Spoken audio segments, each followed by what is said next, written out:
अच्छा पढ़ लें ध्यान से। तो लास्ट क्लास हमने स्टार्ट किया था केमिकल इक्विलिब्रियम। अब उसमें जो हमने पढ़ा था एक्टिव मास, उसमें लिख लें नेक्स्ट। इक्विलिब्रियम की प्रॉपर्टीज हमने पढ़ी थी और उसी में नेक्स्ट लिख लें एक्टिव मास। अच्छा, किसी भी रिएक्शन में जो हम या रिवर्सिबल रिएक्शन में एक्टिव मास यूज करते हैं, इसका मीनिंग क्या होता है? मतलब अच्छा, अगर ये कंसंट्रेशन होती है तो इसमें एक्टिव वर्ड क्यों यूज करते हैं? तो लिख लें the amount of substance, the amount of substance which actively participated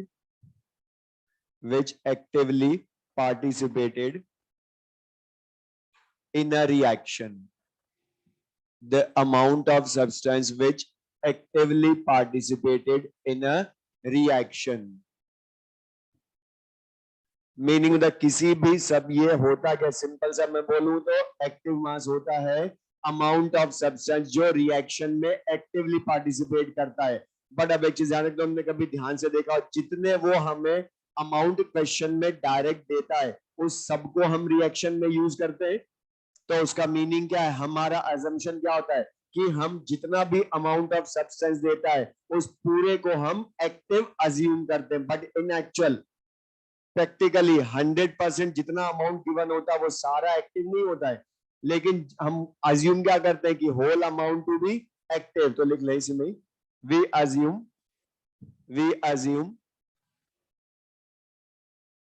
whole amount of substance,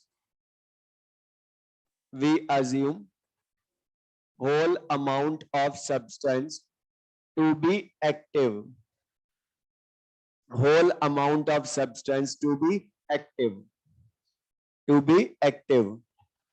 means हम पूरे अमाउंट ऑफ सब्सटेंस को एक्टिव अज्यूम करते हैं। और एक सिंपल सा मीनिंग बोलूं तो ये होता है अमाउंट ऑफ सब्सटेंस। और अमाउंट ऑफ सब्सटेंस जो है वो हम मोल्स की टर्म में भी यूज कर सकते हैं, मास की टर्म में भी यूज कर सकते हैं, मोल फ्रैक्शन की टर्म में भी कर सकते हैं। लेकिन पूरी फिजिकल केमिस्ट्री में सबसे ज्यादा हम अमाउंट ऑफ सब्सटेंस अज्यूम करते हैं इन टर्म्स ऑफ कंसंट्रेशन या इन टर्म्स ऑफ पार्शियल प्रेशर।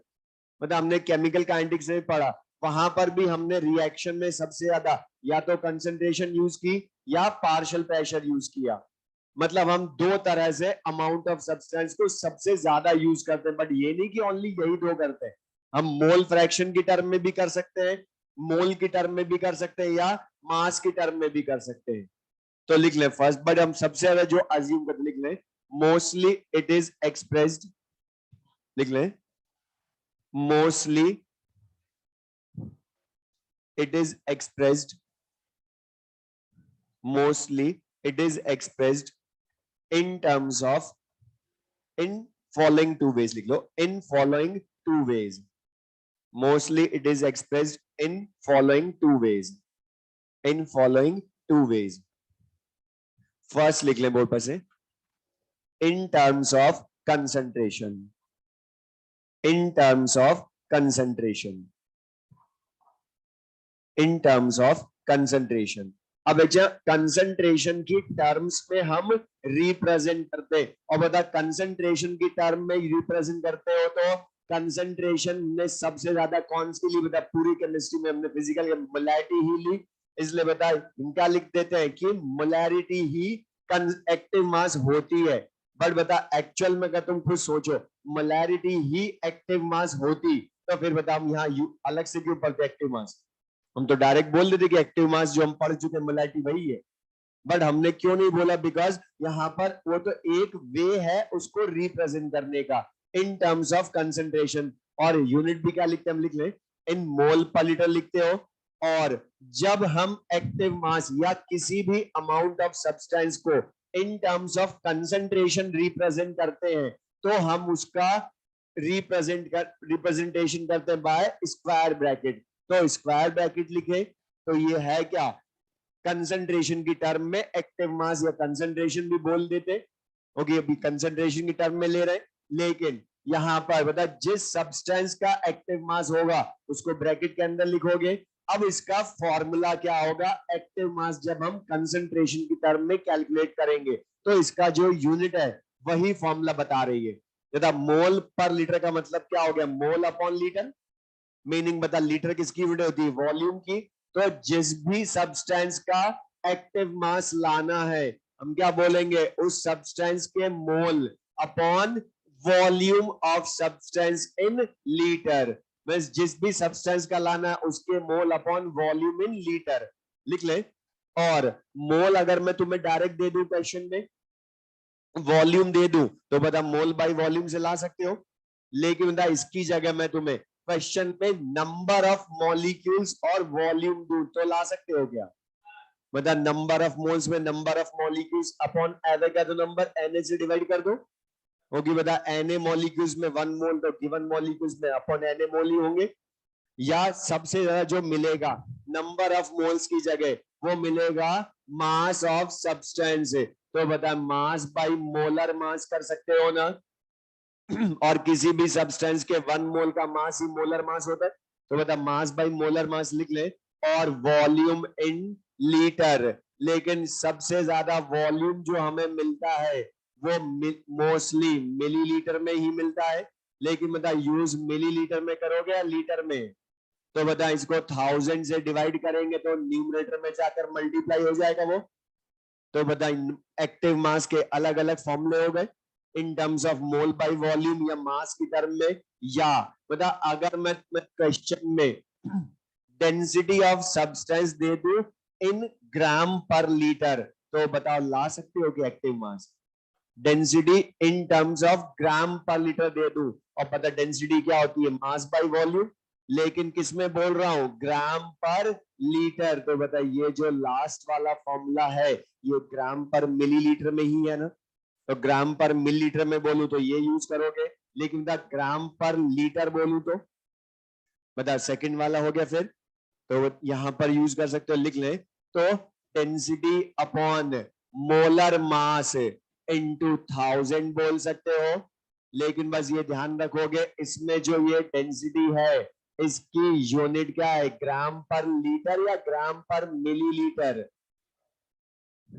ग्राम पर मिलीलीटर। तो बता किसी भी सब्सटेंस का एक्टिव मास लाना हो इन टर्म्स ऑफ कंसंट्रेशन तो बता मोल बाय वॉल्यूम। और बता ये सारे फॉर्मूले अलग अलग याद रखने की जरूरत है क्या, ओनली बता जो उसकी यूनिट से पता चल रहा है फॉर्मूला वही याद रखो।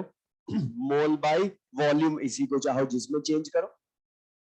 लेकिन बता तुम्हें सबको ध्यान हो कि जब भी तुम कहीं एक्टिव मास यूज करते थे तो बता सबसे पहले फिजिकल स्टेट चेक करते थे ना उसकी, क्योंकि बता सॉलिड्स एंड प्योर लिक्विड्स हो तो एक्टिव मास। अच्छा 1 कैलकुलेट करने पर आता है या 1 अज्यूम करते हैं, तो लिख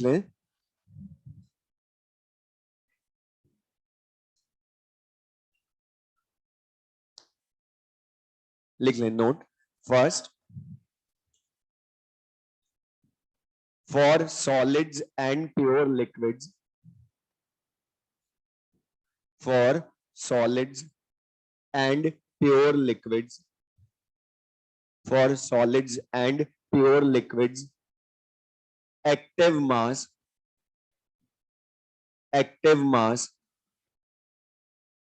is taken as unity, is taken as unity।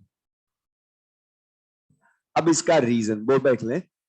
हमने क्या बोला, एक्टिव मास 1 लेते हैं, तो ये ध्यान रखना 1 इनका एक्टिव मास कभी भी कैलकुलेट करने पर नहीं आता है, हम उसको 1 अज्यूम करते हैं। अब वो हमसे रीजन भी इसका कई बार पूछता है, और चैप्टर्स में तो डायरेक्ट इसको यूज करते थे, लेकिन यहाँ इसका वो रीजन भी पूछेगा कि इसका एक्टिव मास 1 लेते क्यों है। और रीजन सबसे ज्यादा जो मिलता है वो मिलता है डेंसिटी की टर्म में, वरना हम पता इसको बाकी से भी समझा सकते हैं, लेकिन जो रीजन मिलता है वो सबसे ज्यादा डेंसिटी की टर्म में। अच्छा मुझे एक चीज बता दे, किसी भी सब्सटेंस का मतलब मोलर मास कभी चेंज होता है क्या?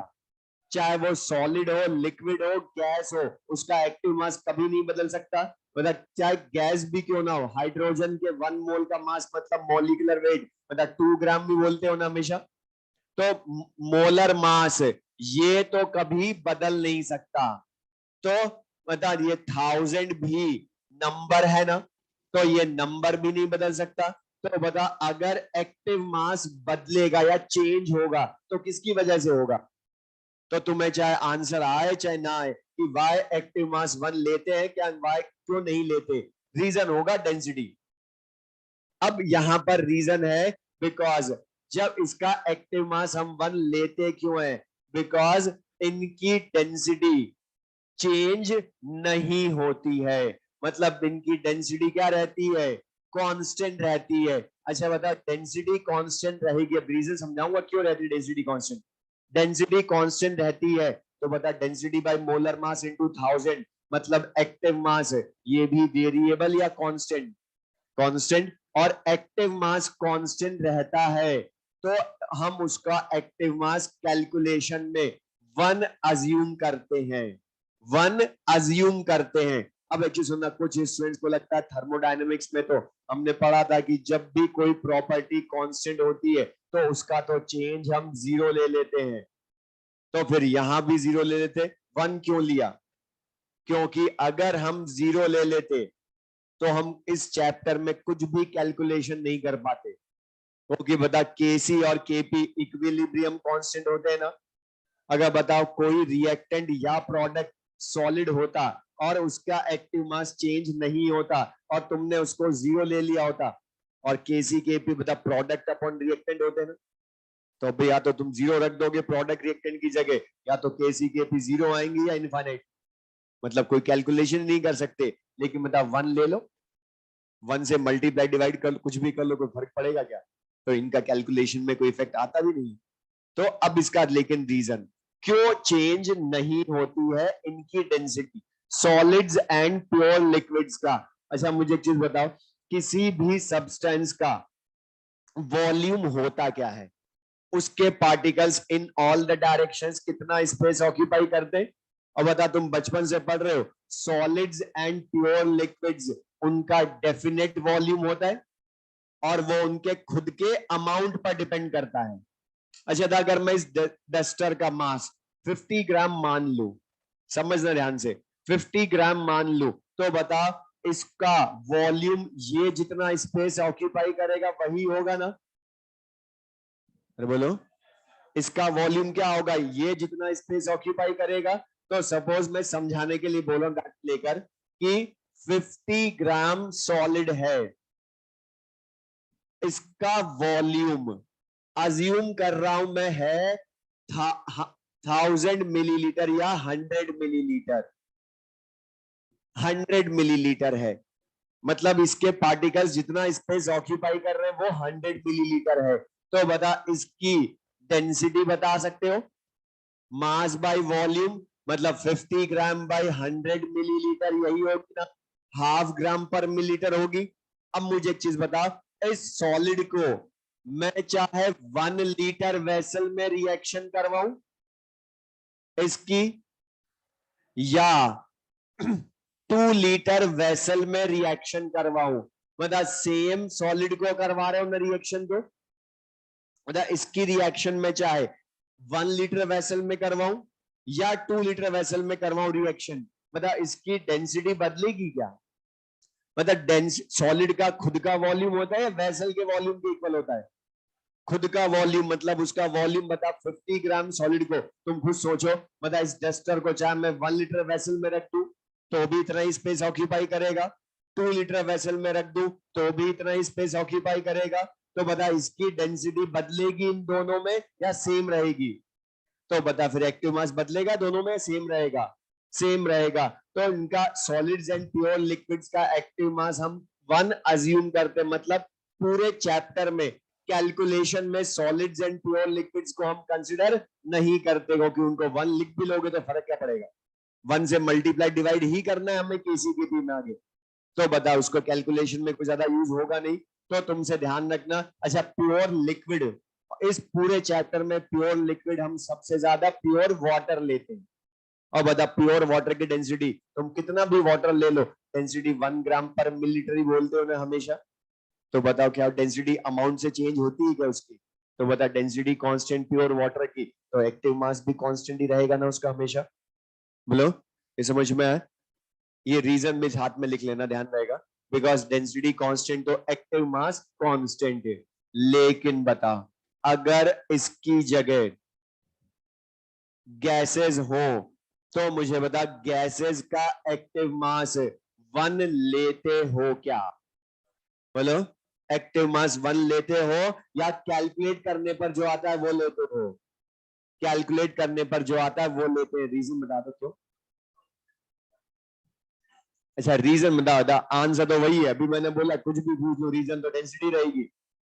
बता, डेंसिटी कांस्टेंट थी, इसलिए एक्टिव मास प्योर सॉलिड्स और लिक्विड्स का कांस्टेंट था ना। लेकिन बता, इनकी डेंसिटी वेरिएबल होती है, और इनकी डेंसिटी वेरिएबल होती है, उस वजह से इनका एक्टिव मास भी वेरिएबल होता है। अच्छा, बता सकते हो इनकी डेंसिटी वेरिएबल क्यों होती है? हाँ बोलो, कई सही बोल रहे हो। अच्छा, बोर्ड पर देख लो, सिंपल सा मैं तुमसे बोलूं, अगर ये सॉलिड 50 ग्राम की जगह गैस 50 ग्राम ले लो, अब पहली चीज तो मुझे बताओ, गैसेस का खुद का वॉल्यूम होता है या equal to volume of vessel होता है? बता, गैस को जिस भी वेसल में रखते हो वो उसी का वॉल्यूम ऑक्यूपाई कर लेती है। तो यहां पर पहली चीज तो बता, इसका खुद का वॉल्यूम होता ही नहीं है, तो खुद की डेंसिटी कभी होती नहीं है इसकी। किसी गैस की मैं फिक्स डेंसिटी बता ही नहीं सकता, होगी बता, वो तो डिपेंड करेगा कहां मिला रख रहे हो उसको। तो बता, अगर मैं 50 ग्राम गैस को 1 लीटर वेसल में रखूं, तो बता इस गैस का वॉल्यूम कितना हो जाएगा? 1 लीटर। अब डेंसिटी पूछूं अभी, तो बता क्या होगा? Mass by volume of gas बोलोगे ना, लेकिन वॉल्यूम ऑफ गैस कितना हो गया? 1000 मिलीलीटर, क्योंकि 1 लीटर वेसल में रिएक्शन करवा रहे हो। लेकिन सेम गैस की मैं 1 लीटर की जगह 2 लीटर वेसल में करवाऊं, अब बताओ गैस का वॉल्यूम 1000 मिलीलीटर या 2000 मिलीलीटर हो जाएगा? तो बता, इसके लिए डेंसिटी अब मुझे बता दो, सेम रही या वेरिएबल? और क्यों वेरिएबल? बिकॉज गैसेस का खुद का वॉल्यूम होता ही नहीं है, वो खुद के अमाउंट पर डिपेंड नहीं करती, वो वॉल्यूम ऑफ वेसल पर डिपेंड करती है, क्योंकि volume of gas equals to volume of vessel हो जाता है। इसलिए उनका एक्टिव मास जो कैलकुलेट करने पर आएगा फॉर्मूलों से, वही यूज करते हैं। तो ये क्लियर सबको ये? अच्छा, एक और तुमने ध्यान से देखा हो, जब हम किसी सब्सटेंस का एक्वस सॉल्यूशन लेते हैं, तो रुक जा, पहले इसका मैं एप्लीकेशन बता रहा हूं। जो हमने ये तीनों चीजें जो मैं लिखवा रहा हूं नोट, ये हमने बहुत यूज करे नर्स्ट इक्वेशन में, जो हम कर चुके हैं। मतलब नर्स्ट इक्वेशन में भी हमने फॉर्मूले में क्यू में product upon reactant active masses ये लिखे थे ना। और बता, वहां पर तुमने कंसंट्रेशन दो की यूज की थी, एक तो गैस की यूज की थी, दूसरा आयंस इन एक्वस सॉल्यूशन, उनकी भी मोलैरिटी यूज करते थे ना। लेकिन the solids and pure liquids की वहां भी वन लेते थे। अब मुझे रीजन बता, एक्वस सॉल्यूशन का मतलब अब क्यों वन लेते नहीं है, एक्वस सॉल्यूशन को भी क्यों कंसिडर करते हैं? बिकॉज बता, यहां ध्यान सुना, एक्वस सॉल्यूशन पहली चीज तो इसका भी एक्टिव मास 1 नहीं लेते, लेकिन रीजन इनकी तरह नहीं है उसका। उसका रीजन अलग है, क्योंकि एक्वस सॉल्यूशन का मतलब पहली चीज तो बता, अभी तक तो मैं अकेला सॉलिड, अकेला लिक्विड, अकेले गैस की बात कर रहा था ना, इनको किसी में मिलाया था क्या? अब पहली चीज बताओ, सॉल्यूशन का मतलब क्या है? कि सॉल्यूट को सॉल्वेंट में मिलाऊंगा ना, तब बनेगा, और वाटर होगा सॉल्वेंट, वो फिक्स है। कि सॉल्यूट को किसमें मिलाएंगे? वाटर में, तब उसका एक्वस सॉल्यूशन बनेगा। और एक्वस सॉल्यूशन का एक्टिव मास कैलकुलेट करने पर जो आता है वो लेते हैं, 1 नहीं लेते हैं। क्यों? क्योंकि इनकी भी डेंसिटी बदल जाती है। सॉल्यूट को जब सॉल्यूशन बनाते हैं तो उसकी डेंसिटी वेरिएबल हो जाती है। कैसे होती है? जैसे मैं तुमसे पूछूं, बता, हमने 1 मोल NaCl को लिया, अभी हमने किसी में नहीं मिलाया, तो बता अभी ये क्या है? सॉलिड है ना। तो अभी मैं ओनली 1 मोल NaCl का पूछूं तो इसका एक्टिव मास क्या होगा? 1। कैलकुलेट करने पर आएगा, जो नहीं बताएंगे बता 1 मानेंगे अभी। लेकिन अब मैं तुमसे बोलूं 50 ग्राम, 1 मोल की जगह 50 ग्राम मान रहा हूं। 50 ग्राम NaCl को हमने वाटर में मिला दिया। अब बता, वाटर में मिला दिया तो NaCl एक्वस सॉल्यूशन बनेगा ना। अब मुझे पहली चीज तो बताओ, NaCl को जब वाटर में मिला दिया तो ये सॉलिड फॉर्म में रहा या लिक्विड फेज में आ गया? एक्वस सॉल्यूशन तो लिक्विड होता है ना। तो पहली चीज ध्यान रखना, प्योर सॉलिड में और इसमें डिफरेंस, वो अकेला सॉलिड था, लेकिन यहां सॉलिड को किसमें मिला दिया? वाटर। तो बताइए, इसने अपनी फिजिकल स्टेट बदल दी, ये लिक्विड फेज में आ गया, लेकिन ये प्योर सॉल्यूट नहीं है, इसलिए क्या पता, सॉल्यूट वाटर में मिलाया तो ये सॉल्यूशन बन गया ना।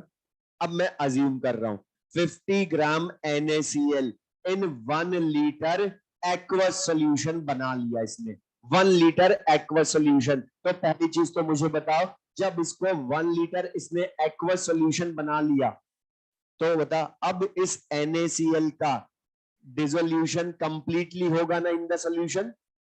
तो इसका खुद का वॉल्यूम या वॉल्यूम ऑफ सॉल्यूशन के इक्वल, क्योंकि बता अब तो ये होमोजेनियस मिक्सचर बन गया ना पूरा इसमें, अब तो NaCl के पार्टिकल्स सब जगह होंगे ना इसमें। तो बता, अब इसका वॉल्यूम किसके इक्वल हो गया? वॉल्यूम ऑफ सॉल्यूशन के इक्वल। जबकि सॉलिड जब अकेला था तो खुद का वॉल्यूम था उसका, लेकिन एक्वस सॉल्यूशन में उसका खुद का वॉल्यूम नहीं रहता, वो वॉल्यूम ऑफ सॉल्यूशन के इक्वल हो जाता है। तो बता, अब इसकी डेंसिटी पूछूं तो कितना होगी? 50 ग्राम अपॉन 1000 मिलीलीटर होगी ना, क्योंकि 1 लीटर एक्वस सॉल्यूशन। लेकिन बता, इसकी डेंसिटी वेरिएबल हो सकती है। क्यों? क्योंकि बता, हमने सॉल्यूशन में सबसे ज्यादा डाइल्यूशन ही करते हैं हम। और बता, अगर मैं इसका डाइल्यूशन कर दूं और फर्दर डाइल्यूशन कर दूं तो बता, अब वॉल्यूम 1 लीटर रहेगा या चेंज हो जाएगा? और वॉल्यूम चेंज होगा, मान लो बढ़कर 2 लीटर एक्वस सॉल्यूशन हो गया। तो बताओ, अब ये NaCl 2 लीटर एक्वस सॉल्यूशन में घुलेगा, तो बता अब इसका वॉल्यूम किसके इक्वल हो गया? 2 लीटर के इक्वल। तो डेंसिटी बता अब सेम आएगी क्या पहले वाली? अब तो चेंज हो जाएगी ना। तो बता, इसकी भी डेंसिटी वेरिएबल होती है। तो जब किसी सॉल्यूट को इन एक्वस सॉल्यूशन डिसॉल्व करते हैं तो उसकी डेंसिटी वेरिएबल होती है, क्योंकि वॉल्यूम ऑफ सॉल्यूशन हम बदल सकते हैं और उसका वॉल्यूम खुद का नहीं रहता है, क्योंकि वो अपनी फिजिकल स्टेट बदल देता है। जबकि जब प्योर सॉलिड था तो वो वेसल में लेने के बाद भी सॉलिड ही था। ये समझ में आया सबको ये? तो बता, यहां पर इनका भी एक्टिव मास 1 नहीं लेते हैं, और रीजन वही है, बिकॉज इनकी डेंसिटी वेरिएबल होती है, और डेंसिटी वेरिएबल तो एक्टिव मास भी वेरिएबल। लेकिन मतलब डेंसिटी वेरिएबल होने का रीजन क्या गैस की तरह है क्या? इसलिए अलग समझाया हमने, क्योंकि यहाँ वॉल्यूम किसके इक्वल होता है? वॉल्यूम ऑफ सॉल्यूशन के इक्वल। और वॉल्यूम ऑफ सॉल्यूशन वेरिएबल तो ये भी वेरिएबल।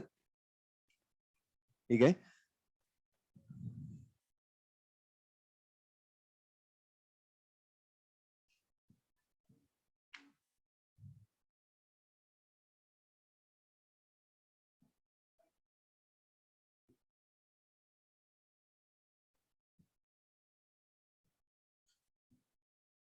अच्छा तो ये तो अब मैं समरी बोलूं तो मुझे एक चीज बोलना ध्यान से, कि जब भी एक्टिव मास तुमसे कैलकुलेट करवाए या पूछे क्वेश्चन में यूज करना हो, तो सबसे पहले फिजिकल स्टेट देखोगे कि वो सॉलिड है, लिक्विड है या गैस है या एक्वस सॉल्यूशन है। तो मैं सबसे पूछा, मुझे बता दो कंसंट्रेशन किन किन की यूज करोगे? बोलो। कोई भी सॉल्यूट इन एक्वस सोल्यूशन हो तो यूज करोगे, और दूसरा गैस की। लेकिन अकेला सॉलिड अकेला लिक्विड हो तो क्या करोगे फिर? 1 बोलोगे आंसर, लिख लें सेकंड।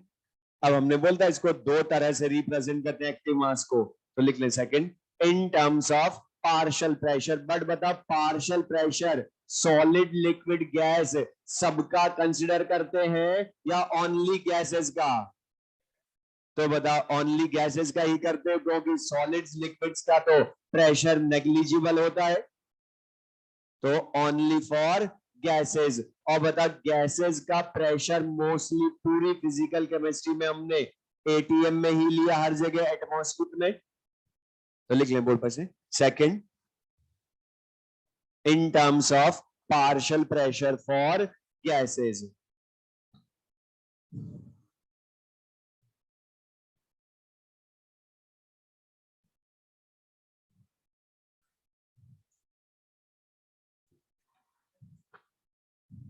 अच्छा इसमें वर्ड पढ़ो क्या लिखा है, प्रेशर वर्ड लिखा है या पार्शियल प्रेशर वर्ड लिखा है?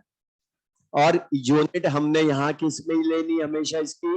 एटीएम में। बड़ा बिग ध्यान सुना, पहली चीज तो ये पार्शियल प्रेशर वर्ड क्यों लिखा उसका रीजन, बिकॉज बता हमने पढ़ा लास्ट क्लास में कोई भी रिवर्सिबल रिएक्शन होती है तो उसमें अल्टीमेटली इक्विलिब्रियम स्टैब्लिश होता है।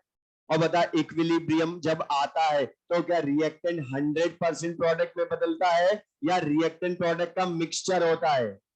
मिक्सचर होता है। तो सपोज मैं तुमसे बोलूं in equilibrium mixture, equilibrium mixture में gases A B and C हैं, gases A B and C हैं, और इन तीनों के नंबर ऑफ मोल्स में अज्यूम कर रहा हूं Na Nb and Nc moles हैं।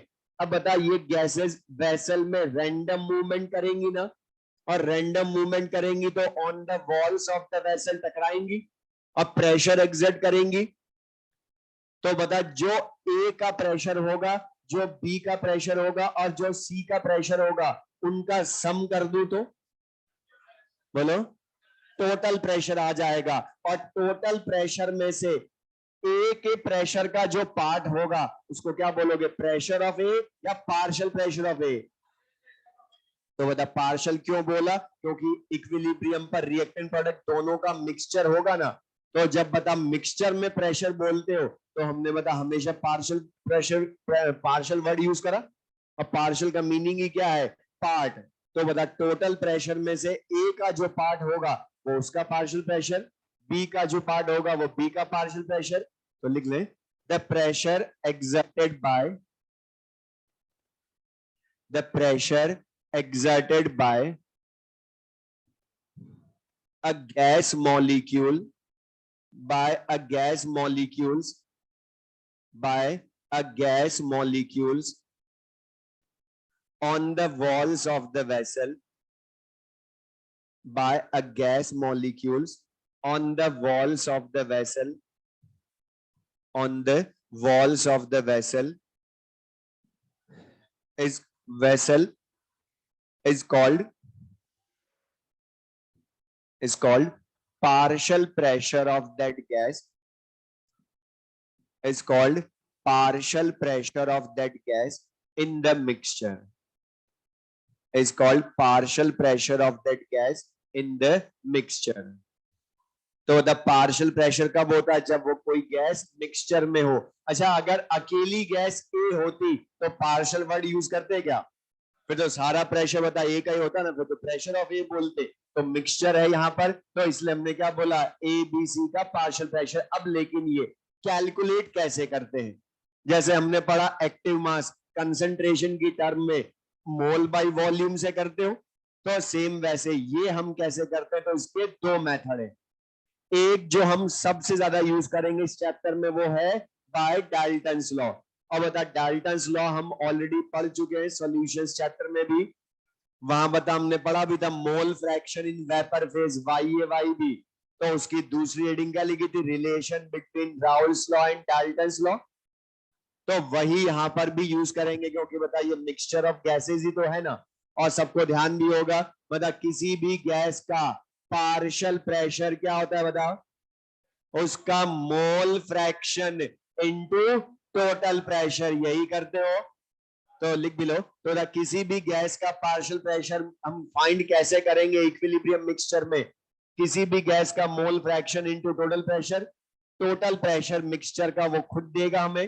अच्छा मोल फ्रैक्शन कैसे लाओगे, ये ना दे तो बता, मोल फ्रैक्शन किसी का भी कैसे लाते हो, उसके मोल अपॉन टोटल मोल करते हो ना, तो गैस के mole upon total mole into total pressure बोलोगे, और इन दोनों का जो मल्टीप्लीकेशन होगा उसी को हम क्या बोल देंगे, पार्शियल प्रेशर ऑफ गैस। तो partial pressure of gas equal to mole fraction of gas into total pressure. अब इसमें दो तरह के न्यूमेरिकल मिलेंगे तुम्हें, आधे न्यूमेरिकल्स में तो खुद ही मोल फ्रैक्शन दे देगा, तो बता अगर ये दे दे और टोटल प्रेशर दे दे तब तो सबसे easy, mole fraction into total pressure कर दोगे। लेकिन ना दे तो बता फिर हम खुद लाएंगे मोल फ्रैक्शन। और लाने में बस यहां ध्यान रखना कुछ चीजों का, मुझे वापस बता दो, ये जो टोटल प्रेशर होता है ये किनका सम होता है, बोलो, sum of partial pressure of all the gases only, of the all the gases in the mixture. अच्छा बता ये गैसेस जो है sum of partial pressure, board पर देख ले, अभी तो तीनों गैसेस है, तो बता मैं इस पी टोटल को पीए प्लस पीबी प्लस पीसी बोल सकता हूं ना। लेकिन मुझे एक चीज बता दो, अगर ये सी, इसमें से सी जो है वो सॉलिड होता तो फिर क्या होता, पी टोटल पीए प्लस पीबी रह जाता। तो बता फिजिकल स्टेट सॉलिड को तो वैसे बता एक्टिव मास 1 लेते हो या, लेकिन उसका यहाँ प्रेशर कंसिडरेबल नहीं होता, क्यों, क्योंकि सॉलिड्स में बॉन्ड बहुत स्ट्रॉन्ग, तो बता वो प्रेशर एग्जर्ट करते हैं लेकिन नेग्लिजिबल, इसलिए हम उनका प्रेशर कंसिडर नहीं करते सॉलिड्स लिक्विड्स का, ओनली किसका करते हैं, गैसेस का। और दूसरा ये जो टोटल मोल है ये भी क्या होता है बताओ, sum of number of moles of all the gases only.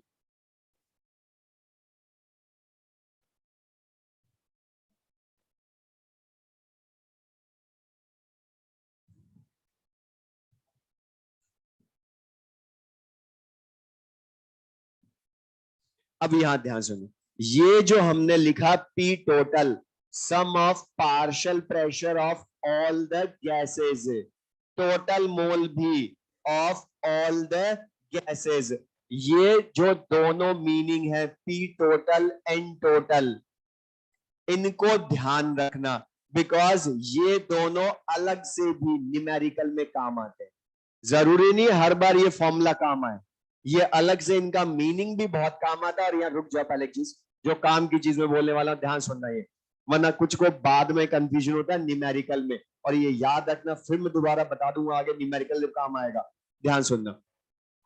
कुछ स्टूडेंट्स को ये तो समझ में आ गया कि P total sum of partial pressure of all the gases होता है, लेकिन उनको लगता है कि टोटल मोल में तो अगर मान लो सी सॉलिड होता तो फिर उनको लगता है कि सी सॉलिड को तो मोल में कंसिडर करना चाहिए, लेकिन करते क्यों नहीं है, रीजन बिकॉज बता अगर मैंने सी सॉलिड को कंसिडर कर लिया होता, भी अभी तो गैस है वो, लेकिन सॉलिड को भी मैं मोल ऐड कर दूं, तो बता उससे आगे जाकर लाओगे तो पार्शियल प्रेशर ही, मोल फ्रैक्शन लाकर पार्शियल प्रेशर लाओगे, मतलब मैंने सॉलिड को प्रेशर में भी कंसिडर कर लिया फिर।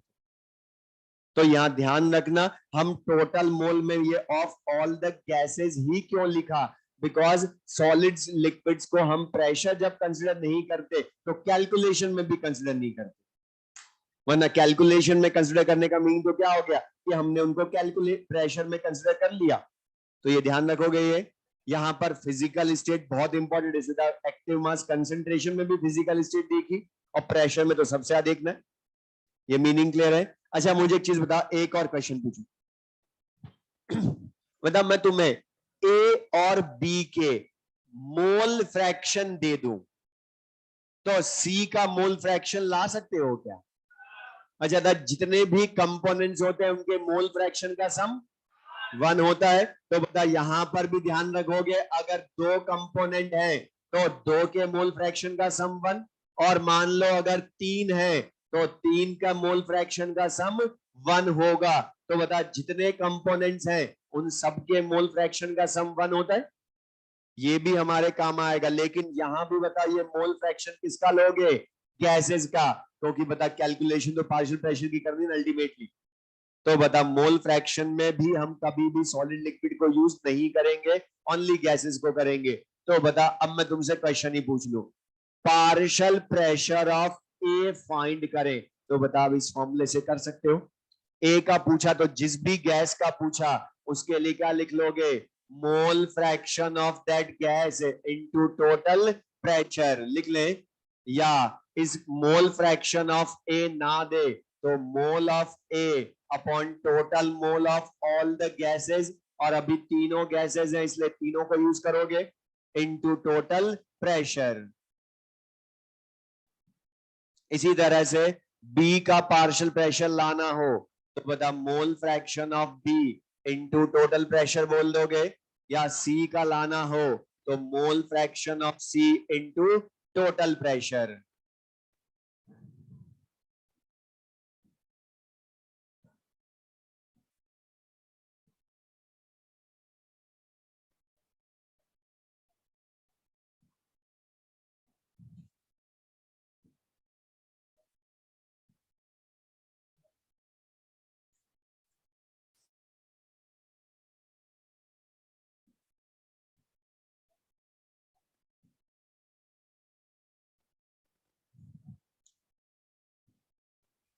तो ये क्वेश्चन भी एक तरह से वेरिएबल की फॉर्म में, बस अगर न्यूमेरिकल एग्जैक्ट होगा तो मोल की वैल्यू देगा वो, या मोल ना दे तो बता, वो हमें मोल फ्रैक्शन डायरेक्ट देगा, तो भी यूज कर सकते हो।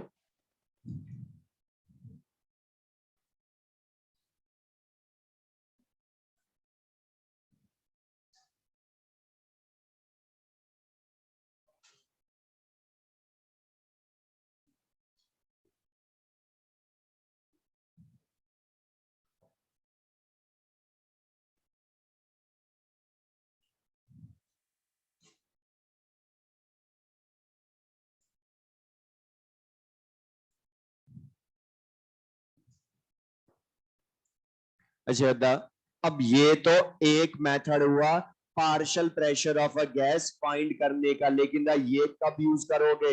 जब टोटल प्रेशर हमें क्वेश्चन में दे तभी यूज कर सकते हो ना।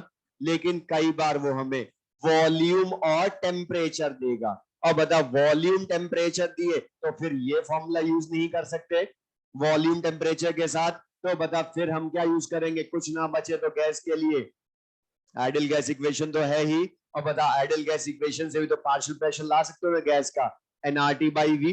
वॉल्यूम पता होगा, टेम्परेचर पता होगा, मोल ऑफ गैस देगा ही सही। तो बता, एनआरटी बाई वी लिख ले। और इसमें यहां बस ध्यान रखोगे, इस पूरे चैप्टर में आर की वैल्यू यूज करोगे ओनली 0.082 लीटर एटीएम पर मोल पर कैलविन। 8.314 जूल भी यूज नहीं करोगे, ना 2 कैलोरी यूज करोगे। क्यों? क्योंकि बता, प्रेशर एटीएम में ले रहे हो, कंसेंट्रेशन मोल पर लीटर में ले रहे हो, तो बता लीटर एटीएम वाले ही तो यूज कर पाओगे। लिख लें।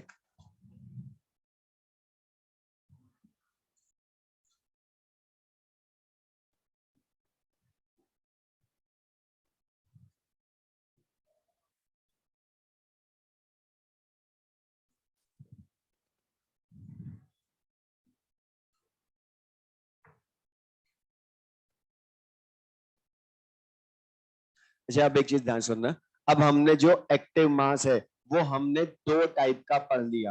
Active mass in terms of concentration, सुनना, ये न्यूमेरिकल के काम की चीज बोल रहा हूं, और पूरे चैप्टर में ये अजम्पशन होगा, केसी केपी कैलकुलेट करेंगे न्यूमेरिकली तब भी ये होगा, काम में आएगा। तो ध्यान सुनना, अगर तुम्हें क्वेश्चन में बोले कैलकुलेट, सुन ले ध्यान से, कैलकुलेट एक्टिव मास, बस अब ये नहीं बोला उसने कि active mass in terms of concentration find करें या इन टर्म्स ऑफ प्रेशर, तो ऑलवेज अज्यूम करेंगे कंसंट्रेशन। ओके, पूरी फिजिकल केमिस्ट्री में तुम यही कर रहे हो, मतलब जब तक तुम्हें केमिकल काइनेटिक्स में भी न्यूमेरिकल की थी हमने, जब तक कि क्वेश्चन में प्रेशर वर्ड ना लिखा हो तब तक तुम प्रेशर कभी यूज नहीं करते थे। गैस के लिए भी कंसंट्रेशन ही लेते थे हर जगह, तो यहां भी वही चीज। अगर एक्टिव मास बोले तो सबसे पहली चीज प्रेशर नहीं लिखा हो तो कंसंट्रेशन मानना, लेकिन फिजिकल स्टेट चेक करना कि सॉलिड लिक्विड प्योर लिक्विड हुए तो उनको वन मानोगे, डायरेक्ट कैलकुलेट करके नहीं लाओगे एक्टिव मास, लेकिन गैस या एक्वस सॉल्यूशन में हुआ सॉल्यूट तो फिर यूज करोगे। क्वेश्चन लिख लें, फाइंड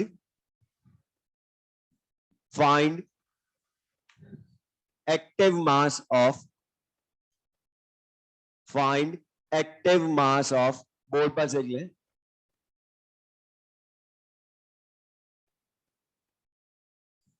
लें, active mass of 1.5 into 10 raised to the power 23 molecules of CO2.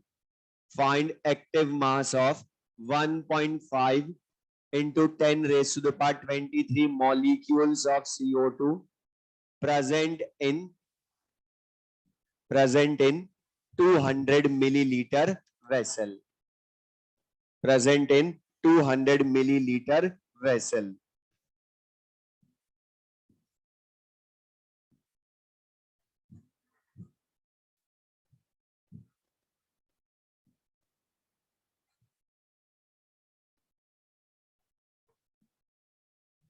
अच्छा, एक्टिव मास लाओगे तो सबसे पहले चीज बता, इसमें प्रेशर वर्ड लिखा क्या, गैस है CO2, लेकिन प्रेशर नहीं लिखा तो कंसंट्रेशन मानोगे। अच्छा, कंसंट्रेशन की टर्म में CO2 का लाना है तो फॉर्मूला सिंपल, क्या ध्यान रखने के लिए बोला था, मोल बाय वॉल्यूम ही याद रखो।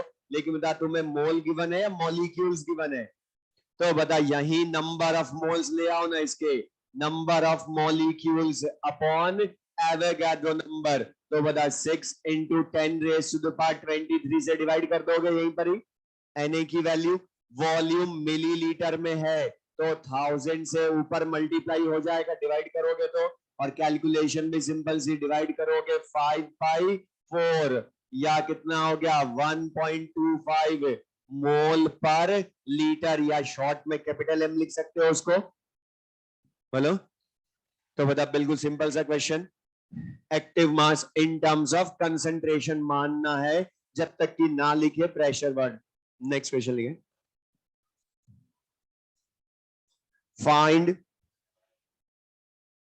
Find active mass of,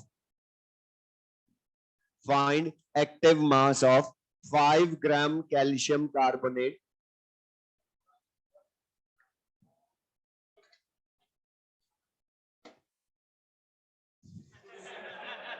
5 gram calcium carbonate dissolved in 5 liter aqueous solution.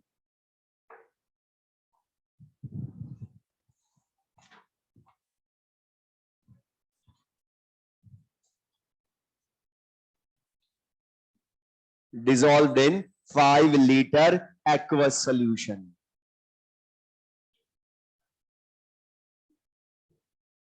अब बोलो, आंसर बोलो। तो फिर ये ध्यान रखो, आधा अधूरा मत पढ़ा करो, खुशी खुशी में रॉन्ग करते हो, पढ़ तो लो, खाली ये पढ़ लिया कैल्शियम कार्बोनेट, आगे जाकर है किसमें वो भी तो देखो। बताइए, एक्वस सॉल्यूशन में मिला दिया उसको, और बता एक्वस सॉल्यूशन में वो सॉलिड रहता है या लिक्विड फेज में आ जाता है, और फिर तो वॉल्यूम किसके इक्वल होता है, एक्वस सॉल्यूशन के वॉल्यूम के इक्वल।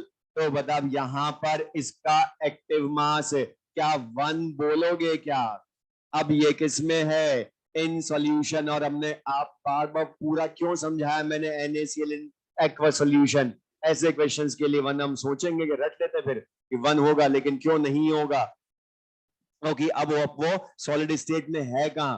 तो बता इसका क्या लिखोगे, mass by molecular mass into volume of solution in litre. अब बता मास 5 ग्राम है, अच्छा, कैल्शियम कार्बोनेट का मॉलिक्यूलर वेट 100, वो सबको याद है ये। The volume in litre, 5 cancel, तो आंसर विल बी 0.01 m। तो बता, मैं कोई भी और क्वेश्चन चेंज करूं, कर लोगे? लिखो, find active mass of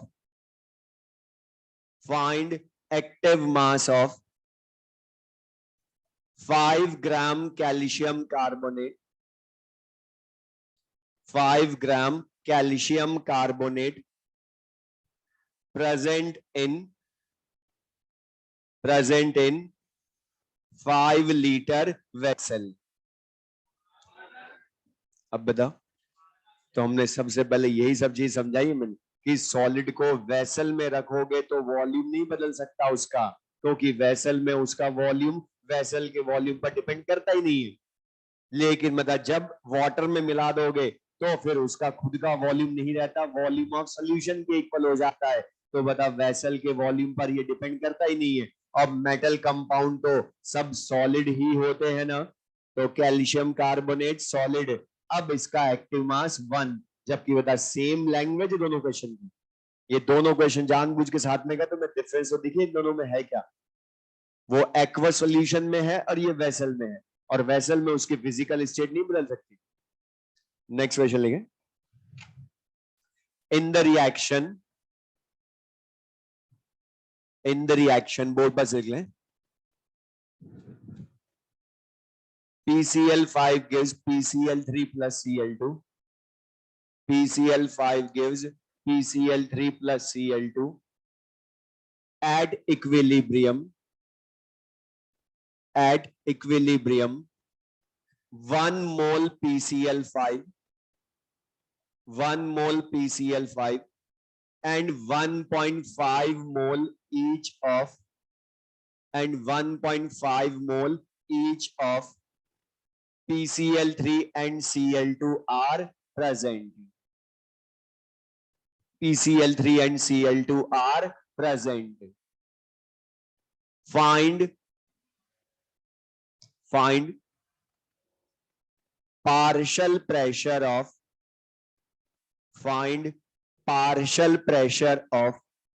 each gas,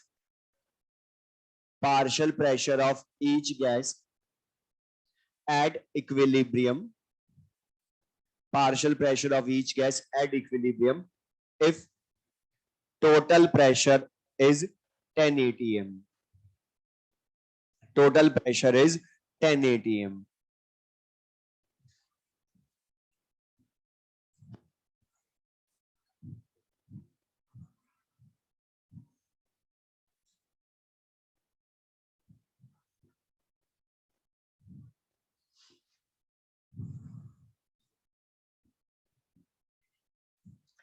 अच्छा, अब यहां पर पहली चीज प्रेशर वर्ड वो खुद ही लिख रहा है, तो डाल्टन्स लॉ को ही यूज करोगे।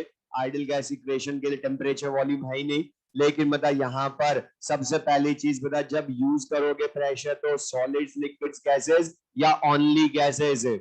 और बता यहां तो सब गैसेस है ना तीनों, तो तीनों के टोटल मोल यूज करोगे। और बता फिर से बता दो, टोटल मोल या मोल फ्रैक्शन में गैसेस के अलावा कुछ और यूज करोगे क्या? तो बता टोटल मोल कितने हो जाएंगे? 4 मोल्स का सम कर दो।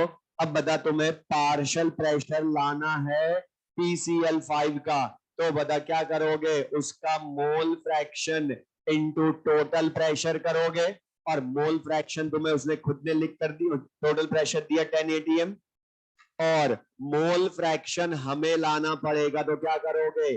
PCl5 के mole upon total mole into 10 total pressure, तो वैल्यू कितनी आ गई? 2.5 atm PCl5 का। अच्छा बता, PCl3 और Cl2 इन दोनों के मोल इक्वल है ना? तो बता दोनों का प्रेशर एक्सर्टेड भी सेम ही होगा, मोल इक्वल है। तो बता दोनों का पार्शियल प्रेशर लाओगे, तो बता दोनों के मोल 1.5 अपॉन 4 इंटू 10 करोगे, तो बता कितना आ गया? 3.75 atm ईच। और एक चीज सुनना, जब पार्शियल प्रेशर सारे कंपोनेंट्स का लाओ, तो अपना आंसर क्रॉस चेक जरूर करना कि तुमने कैलकुलेशन में कोई मिस्टेक तो नहीं कर दी। मतलब अभी हमने पढ़ा है टोटल प्रेशर जो होता है 10 atm अभी जो है, मतलब वो sum of partial pressure of all the gases होता है ना।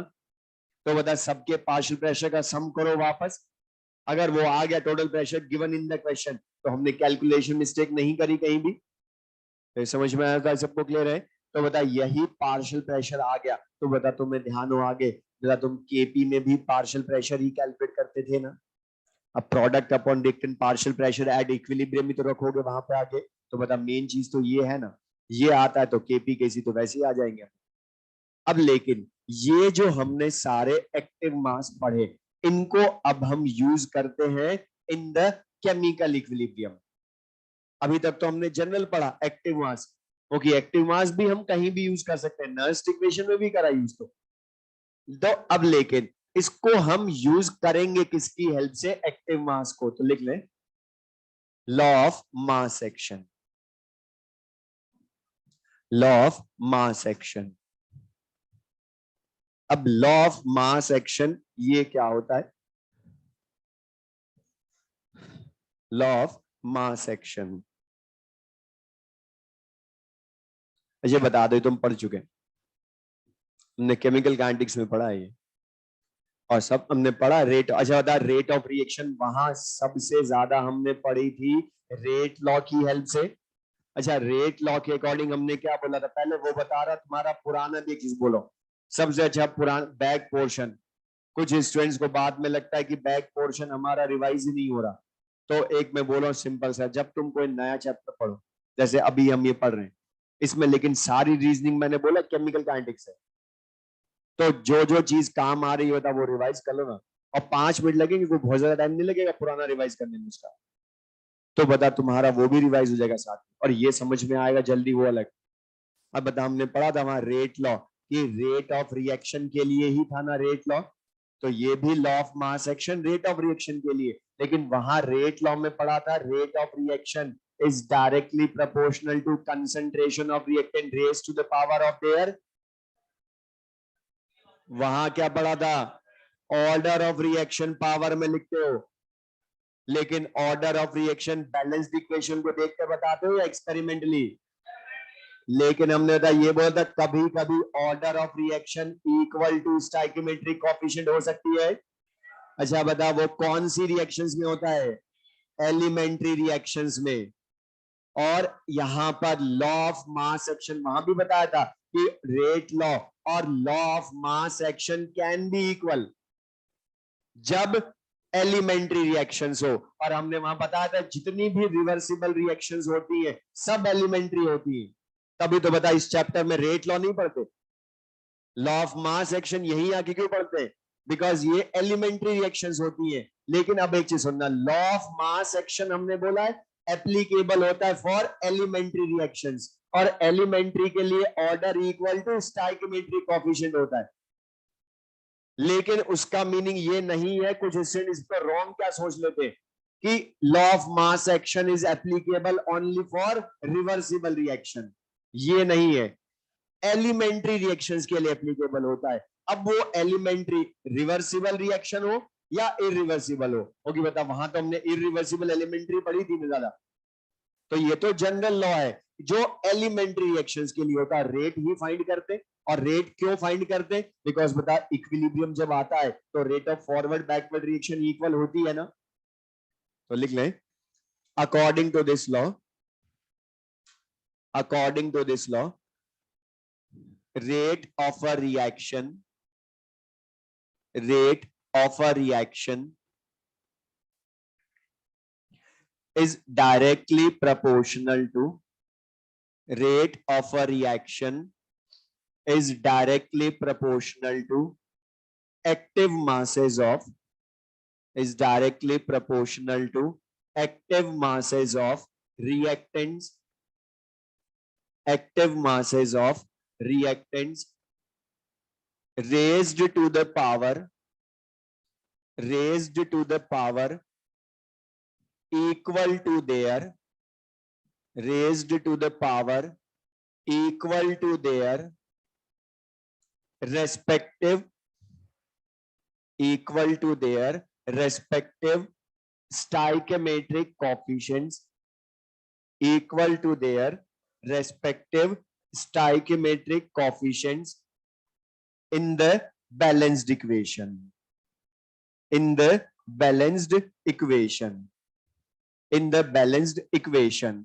अब ये जो इतना बड़ा सारा हमने लॉ बोला, स्टेटमेंट, इसको बता शॉर्ट में मैं लिखूं तो बोल पर ले, तो इस लॉ के अकॉर्डिंग क्या है, किसी भी एलिमेंट्री, लेकिन वो एलिमेंट्री के लिए होगा, एलिमेंट्री रिएक्शन के लिए rate of reaction is directly proportional to active masses of reactants raised to the power of their respective stoichiometric coefficients. तो बता, ये जो लॉ ऑफ मास एक्शन है, इसको एक्सपेरिमेंट करके लाते हो या बैलेंस्ड इक्वेशन से लिखेंगे?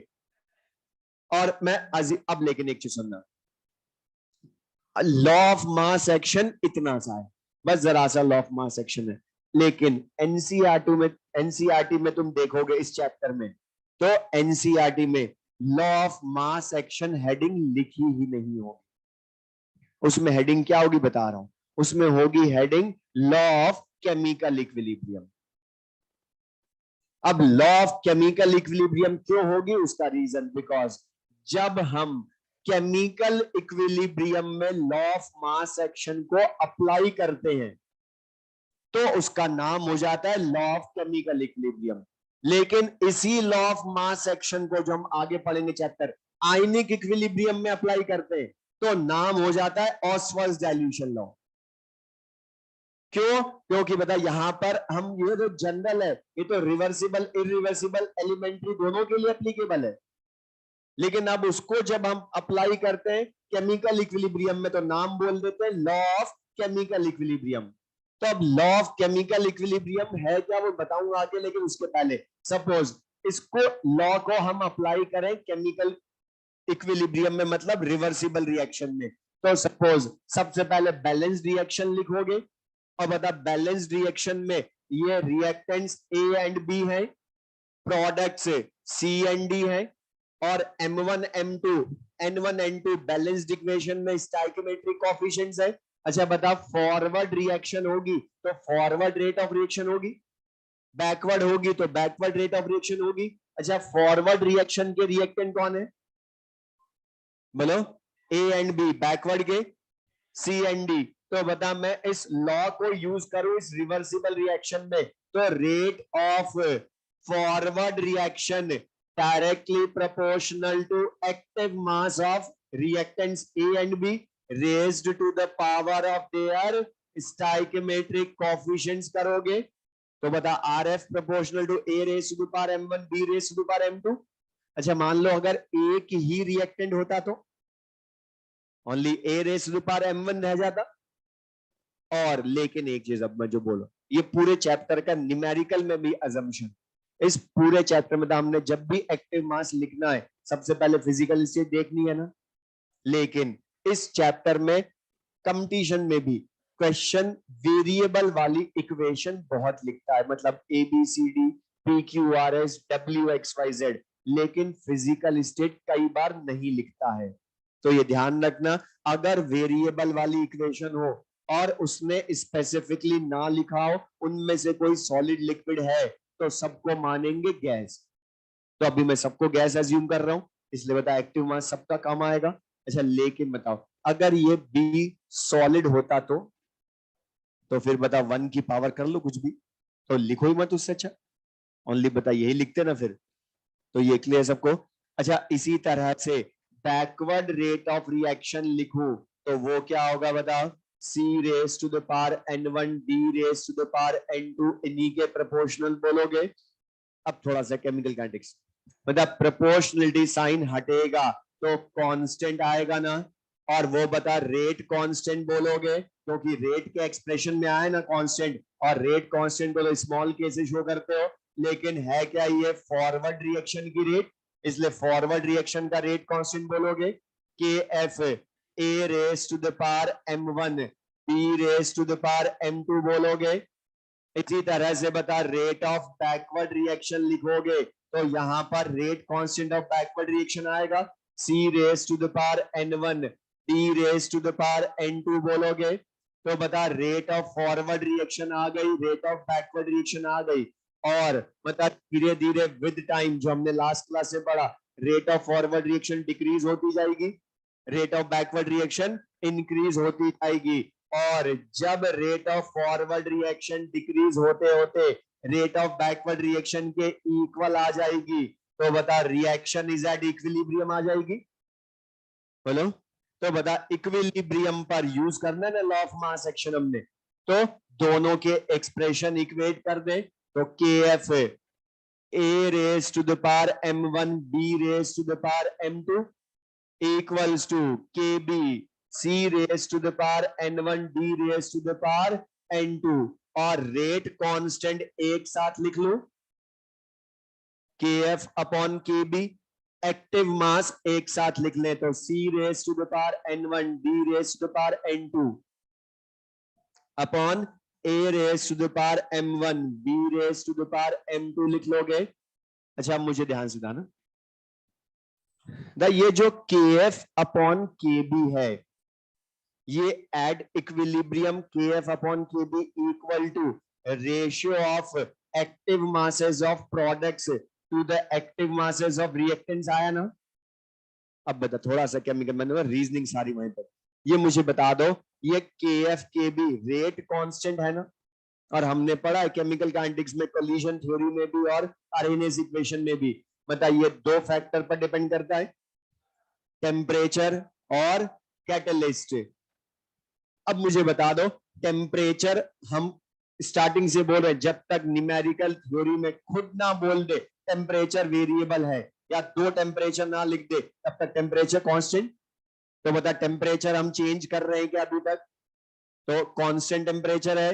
दूसरा कैटलिस्ट हमने लिया क्या, बोला ही नहीं तो एब्सेंस मानोगे कैटलिस्ट भी, तो बता कैटलिस्ट हम ले नहीं रहे, टेम्परेचर हम चेंज कर नहीं रहे, तो बताइए के एफ अपॉन के बी इनका जो रेशियो होगा ये चेंज होगा या ये भी कांस्टेंट आएगा, कांस्टेंट आएगा। तो बता इन दोनों की जगह नया कांस्टेंट इंट्रोड्यूस कर देना हम, और वो कांस्टेंट इंट्रोड्यूस कब कर रहे हो एट इक्विलिब्रियम, इसलिए उसका नाम भी क्या बोलते हो इक्विलिब्रियम कांस्टेंट, इक्विलिब्रियम कांस्टेंट बोलते हो।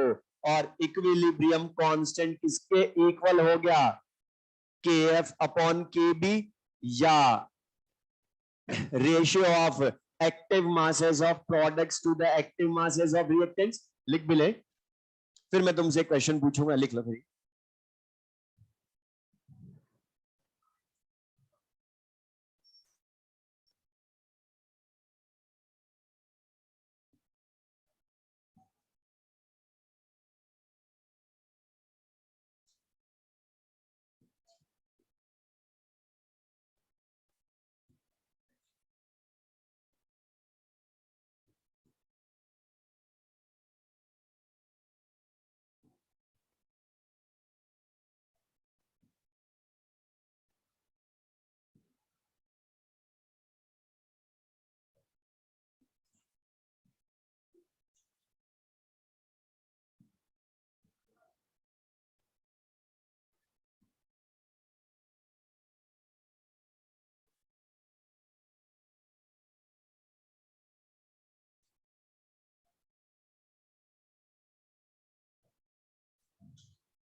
ध्यान सुन ले।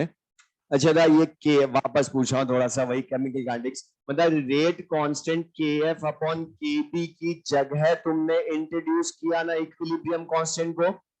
अब मैंने अभी एक चीज बोली थी कि यहां पर जब हम लॉ ऑफ मास एक्शन को केमिकल इक्विलिब्रियम में अप्लाई करते हैं तो उसका नाम लॉ ऑफ केमिकल इक्विलिब्रियम हो जाता है। अब लॉ ऑफ केमिकल इक्विलिब्रियम का स्टेटमेंट क्या है, तो ध्यान सुनना, जो तुमने ये डेरिवेशन ऑफ इक्विलिब्रियम कांस्टेंट किया यही लॉ ऑफ केमिकल इक्विलिब्रियम।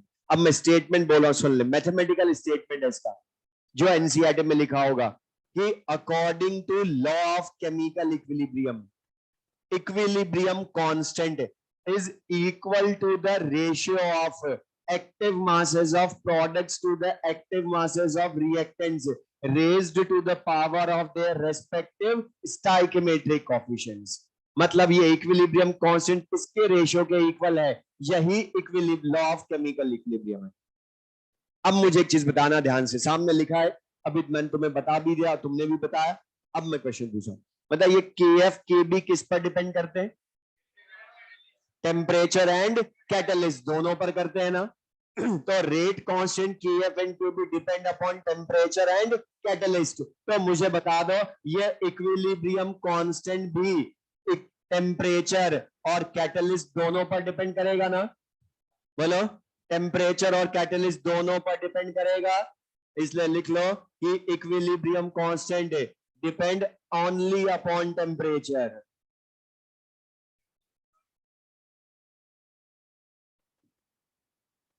अब बता, हमने अभी बोला तुमने कि के एफ के बी दोनों टेम्परेचर और कैटलिस्ट दोनों पर करते हैं, बट उनका ratio depend only upon temperature. क्यों? इसका रीजन सुन लो। कैटलिस्ट, अब ये सुनना ध्यान से, कुछ को लगता है कि कैटलिस्ट तो के एफ के बी को अलग अलग अफेक्ट करता है, फिर उनका रेशियो क्यों नहीं बदलता कैटलिस्ट से? बता दो, तुम्हें आता होगा सबको। अच्छा, तो कैटलिस्ट क्या करता है? एक्टिवेशन एनर्जी बदलता है, बोलो, थ्रेशोल्ड एनर्जी कम करके। तो बता, दोनों फॉरवर्ड बैकवर्ड को वो डिफरेंटली बदलता है या इक्वली? इसलिए वो केएफ को बढ़ाता है। अगर डबल करता है तो केबी को भी डबल करता है, तो बता रेशियो तो फिर वही रह जाएगा ना। अगर बता केएफ को डबल करा तो केबी को भी डबल, तो केएफ अपॉन केबी 2 2 कैंसिल, वापस पहले वाला ही आएगा ना, इक्विलिब्रियम कांस्टेंट। तभी तो तुम्हें याद हो, तुम पढ़ते भी थे, equilibrium constant depend only upon temperature. तो ओनली वर्ड का मतलब और किसी पर डिपेंड नहीं करता, मतलब चाहे कुछ भी बदल दो रहेगा वही वो, एट कांस्टेंट टेम्परेचर। अब इसको, ये रीजन फिर मैं डिटेल में समझाऊंगा कि टेम्परेचर क्यों बदलता है, इसको जब हम पढ़ेंगे आगे, effect of temperature on equilibrium constant, वहां डिटेल में दोबारा बताऊंगा ये। लेकिन अभी सिंपल सा ध्यान रखो कि इक्विलिब्रियम कांस्टेंट की value at a constant temperature constant रहती है। लेकिन अब तुम मुझे बता दो कि तुम इक्विलिब्रियम कांस्टेंट, अब मैं चीज बोला, बता तुमने इक्विलिब्रियम कांस्टेंट इंट्रोड्यूस किसकी जगह किया? Forward upon backward rate constant. तो मेन तो इक्विलिब्रियम कांस्टेंट यही है ना, के एफ अपॉन के बी। अब मैं तुमसे पूछा, मतलब तुम इक्विलिब्रियम कांस्टेंट ये दो टाइप के पढ़ते थे ना, केसी एंड केपी, क्यों? अच्छा, तो ये मैं बार बार स्टार्टिंग से बोल रहा हूं, अभी भी मैंने बोला लॉ ऑफ केमिकल इक्विलिब्रियम क्या है? Equilibrium constant is equal to the ratio of active masses of products to the reactants. Active masses का रेशियो होता है। और बता, जब तुम एक्टिव मास दो तरह का लेते हो, कंसंट्रेशन या पार्शियल प्रेशर, तो बता अगर मैं कंसंट्रेशन का रेशियो लूंगा एक्टिव मास की जगह, तो बता फिर इक्विलिब्रियम कांस्टेंट बोलूं या कंसंट्रेशन इक्विलिब्रियम कांस्टेंट बोलूं? इसलिए बता, सबस्क्रिप्ट में सी लिखते हो ना फिर के, तो ये कंसंट्रेशन इक्विलिब्रियम कांस्टेंट है। लेकिन बता, कंसंट्रेशन की जगह पार्शियल प्रेशर का भी तो रेशियो ले सकता हूं, फिर क्या बोलूंगा? पार्शियल प्रेशर इक्विलिब्रियम कांस्टेंट, फिर सबस्क्रिप्ट में पी लिखूंगा। तो रिप्रेजेंटेशन क्यों बदलता है? क्यों तुम केसी की भी दो टाइप के पढ़ते हो? अगर मैं बता यहां पहले से ही केसी लिख देता, फिर केपी कैसे लाता उसकी जगह? घुस सोचो, तभी तो हमने लॉ ऑफ केमिकल लिखने बोला बार बार कि एक्टिव मासेस का रेशियो है। क्यों कंसंट्रेशन नहीं बोल रहा मैं बार बार? तो बता, एक्टिव मासेस का रेशियो है ना वो इक्विलिब्रियम कांस्टेंट, तो तभी तो हम दो तरह का बोल सकते हैं। लेकिन अब ध्यान रखना, मैंने आज भी बोला था कि अमाउंट ऑफ सब्सटेंस, अब सुनना ध्यान से, ये लिख के लेना, पहले सुन ले। एक्टिव मास मोस्टली, हमने लिखा है एक्टिव मास मोस्टली दो तरह से रिप्रेजेंट करते हैं, बट हमने बोला मोल की टर्म में भी कर सकता हूं, मास की टर्म में भी कर सकता हूं, मोल फ्रैक्शन की टर्म में भी कर सकता हूं, और कभी कभी वो मोल फ्रैक्शन भी रख देता है इनकी जगह। तो फिर क्या होगा? Mole fraction of products upon mole fraction of reactants. और बता, मोल फ्रैक्शन रखूंगा तो फिर तो उसका नाम भी क्या होगा? Mole fraction equilibrium constant. तो ये हमारे सिलेबस में नहीं, लेकिन हम इसको यूज करेंगे आगे, हमारी कैलकुलेशन इजी करवाएगा। केपी वाले न्यूमेरिकल्स की बताऊंगा आगे कैसे, बस हमें पता हमारा टाइम बचाएंगे कैलकुलेशन का। वरना केपी वाले क्वेश्चन मोल जब देता है बहुत लेने लगते थे कुछ को, लेकिन ये शॉर्ट करवाएगा उनको। इसलिए हम ये कई बुक्स में तो लिखा भी होता है, लेकिन हमें पता तो 3 टाइप के मोल इक्विलिब्रियम कांस्टेंट हम यूज करते हैं जनरली, केसी, लेकिन एनसीईआरटी में 2 ही है। बट हमें अपने लिए पता कैलकुलेशन जल्दी करनी है ना मैंने, तो केसी क्या हो जाएगा, mole fraction of products upon mole fraction of reactants raise to the power of their respective stoichiometric coefficients. लिख ले वो। अच्छा मुझे बता दो, इसमें से ये जो केपी है, ये solid liquid gas aqueous solution सबके लिए या ओनली फॉर गैसेस? क्योंकि गैसेस के लिए तो प्रेशर लेते हो। अच्छा लेकिन केसी किसके लिए होगा, ओनली फॉर गैसेस या गैसेस एंड एक्वस सॉल्यूशन? अच्छा द एक्वस सॉल्यूशन और गैसेस दोनों के लिए क्यों, हमने पढ़ा ना आज, कंसंट्रेशन तो गैस की भी लेते हो अकेली की, या सॉल्यूट इन एक्वस सॉल्यूशन की भी कंसंट्रेशन यूज करते हो, लेकिन प्रेशर तो ओनली फॉर गैसेस।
अब लिख ले next, relation between KP and केसी।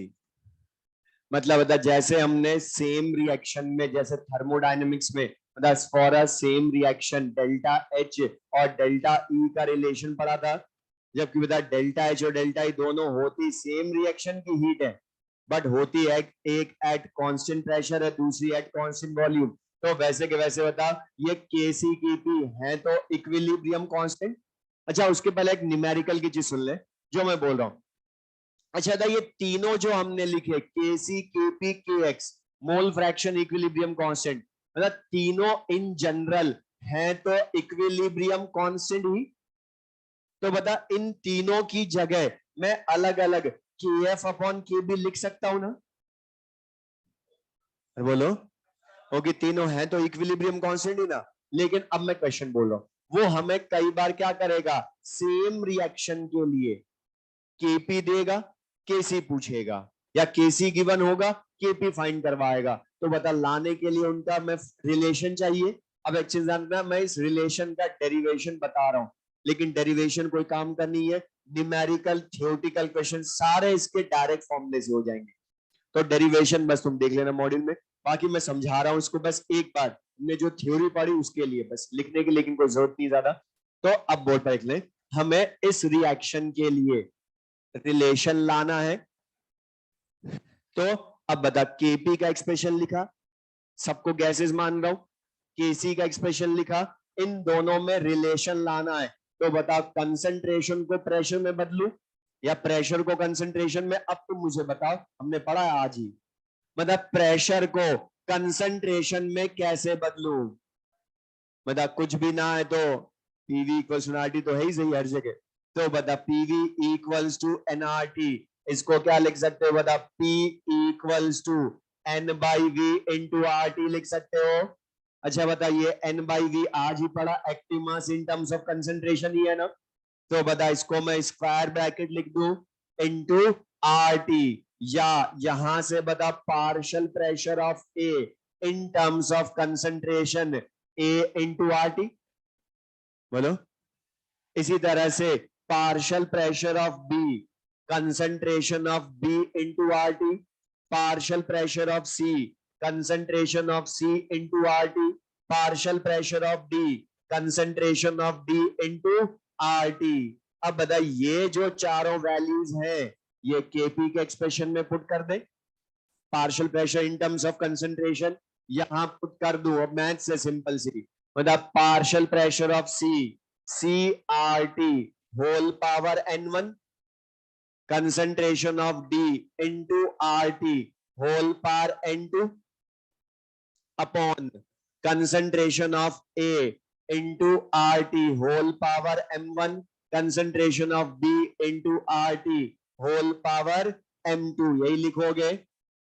अच्छा आप ब्रैकेट ओपन करोगे तो ये कंसंट्रेशन वाली टर्म्स एक साथ लिख लूं, power n1 n2 m1 m2 लिखकर,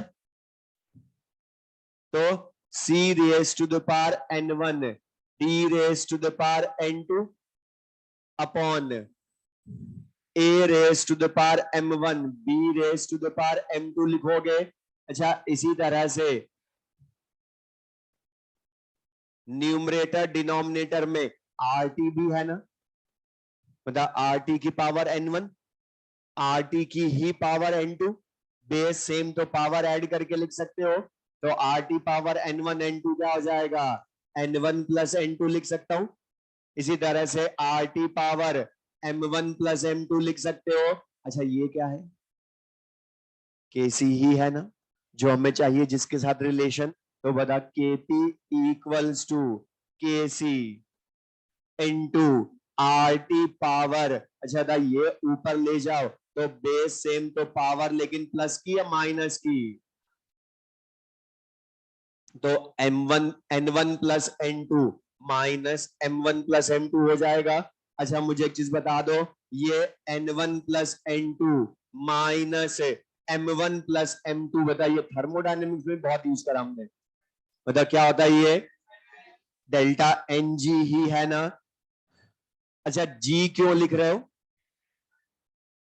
क्योंकि बता यहां पर ये सारा रिलेशन तुम आइडियल गैस इक्वेशन से ला रहे हो ना, और ये जब गैसेस के लिए, अच्छा वैसे बताइए n1 प्लस n2 क्या है, sum of stoichiometric coefficients of gaseous products, और गैसेस के ही क्यों लोगे, सॉलिड लिक्विड को कंसीडर नहीं करोगे क्योंकि ये आइडियल गैस इक्वेशन से ला रहे हो relation, minus sum of stoichiometric coefficients of gaseous reactants, मतलब जैसे थर्मोडायनेमिक्स में डेल्टा एन जी ला रहे थे सेम वैसे के वैसे लाओगे, और यहां पर भी इसकी वैल्यू जब लाओगे तो तीन तरह की आ सकती है, delta N G zero, positive या नेगेटिव, वही चीज, तो हमें ये रिलेशन यूज करना है डायरेक्ट, तो ये फॉर्मूला लिख लो बस direct, Kp equals to Kc into RT raise to the power delta Ng। और मुझे बता दो यहां भी इस R की वैल्यू क्या यूज करोगे, 0.082 लीटर ATM पर मोल पर केल्विन, और इस फॉर्मूले पर बेस्ड कंपटीशंस में क्वेश्चन, न्यूमेरिकल्स या थ्योरेटिकल क्वेश्चन बहुत आ चुके हैं, और ज्यादा क्वेश्चन आए हैं इस पर बेस्ड थ्योरेटिकल क्वेश्चन, डायरेक्ट बस फॉर्मूला लिखना, ये सब चीज बस ये आर लिखना है दोबारा, तो ये थ्योरेटिकल क्वेश्चन इस पर ज्यादा आए। लेकिन एक चीज मैं बोल रहा हूं, चाहे न्यूमेरिकल पूछे या थ्योरेटिकल क्वेश्चन पूछे, तुम्हें सबसे ध्यान रखना ज्यादा डेल्टा एन जी का, क्योंकि इसी को वो चेंज करेगा, और थ्योरेटिकल क्वेश्चंस में मैं ज्यादा चेंज कर सकता हूं। अब मैं थ्योरेटिकल क्वेश्चन में क्या क्या चेंज कर सकता हूं वो मैं बता रहा हूं, बोल पर देख ले, जितने तरह के थ्योरेटिकल क्वेश्चन पूछ सकता हूं सब मैं तुमसे पूछ रहा हूं। अच्छा था अगर मैं तुमसे बोलूं किसी रिएक्शन के लिए डेल्टा एन जी की वैल्यू 0 है, डेल्टा एन जी की वैल्यू 0 है, तो बता Kp इक्वल्स टू Kc होगा, लेस देन Kc आएगा या ग्रेटर देन Kc, मतलब RT की पावर 0 करूंगा तो 1, तो बता केपी इक्वल्स टू केसी आ जाएगा, लिख भी लेना साथ में। तो वो तुमसे पूछेगा 4 रिएक्शंस लिख देगा और पूछेगा इन चारों में से कौन सी रिएक्शन के लिए केपी इक्वल्स टू केसी है, तो खाली डेल्टा एनजी चेक करना है। लेकिन मतलब कभी डेल्टा एनजी पॉजिटिव मतलब ग्रेटर देन 0 भी हो सकता है, और ग्रेटर देन 0 हुआ तो बता कौन ज्यादा आएगा, केपी या केसी? केपी। अच्छा, कोई भी न्यूमेरिकल वैल्यू पॉजिटिव मतलब ग्रेटर देन 0 रख लो। अच्छा 1 रख लूं अगर सपोज में, अगर बता 1 रखूं तो आर टी की पावर 1 का मतलब केसी को इंटू आर टी करोगे तब केपी आएगा, और इंटू आर टी करने पर तो बड़ा ही हो जाएगी वैल्यू। अच्छा ये टेम्परेचर डिग्री सेल्सियस में रखोगे केल्विन में? केल्विन में। तो बता डेल्टा एन जी पॉजिटिव हुआ तो केपी ग्रेटर देन केसी हो जाएगा, लेकिन बता डेल्टा एन जी अगर नेगेटिव हुआ तो बता केपी ग्रेटर देन केसी या लेस देन केसी आएगा? लेस देन केसी। अच्छा मैं तुमसे इसी में क्वेश्चन पूछ रहा हूं, अगर सपोज क्वेश्चन में गिवन टेम्परेचर 1/r मतलब 1/0.082 हो तो बता केपी और केसी का रिलेशन क्या होगा? दोनों डिफरेंट या इक्वल? बता उसी KP equals to KC into R T raise to the power delta NG में टी की जगह 1/r रख दो। अब बता 1/r रखोगे तो ये आर आर कैंसिल, तो बता केपी इक्वल्स टू केसी ही आएगा ना? लेकिन कभी कभी या ऑलवेज, चाहे value of delta N G कुछ भी हो, for any value of delta N G. और एक चीज ध्यान रखना, यहां कैलकुलेशन में ये 1/r बहुत जगह आएगा, और अगर तुमने इसको डिवाइड करा तो सबसे ज्यादा टाइम तुम्हें इसी में लगेगा, और जब ये बहुत जगह आएगा तो बता इसका डिवीजन ही याद रख लो ना, 1। और वैसे बहुतों को याद होगा 1/r 12.18 होता है जब हम r की वैल्यू 0.082 रखते हैं।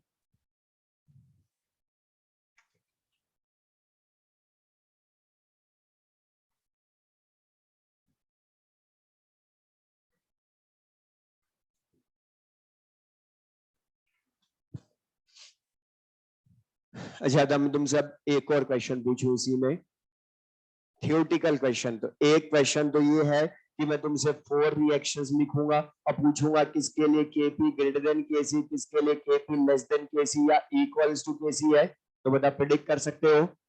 दूसरा क्वेश्चन वो तुम्हें फिर से 4 रिएक्शंस लिखेगा और पूछेगा किसके लिए केपी बाई केसी इसकी वैल्यू मैक्सिमम होगी या केपी बाई केसी किसके लिए मिनिमम होगी वैल्यू।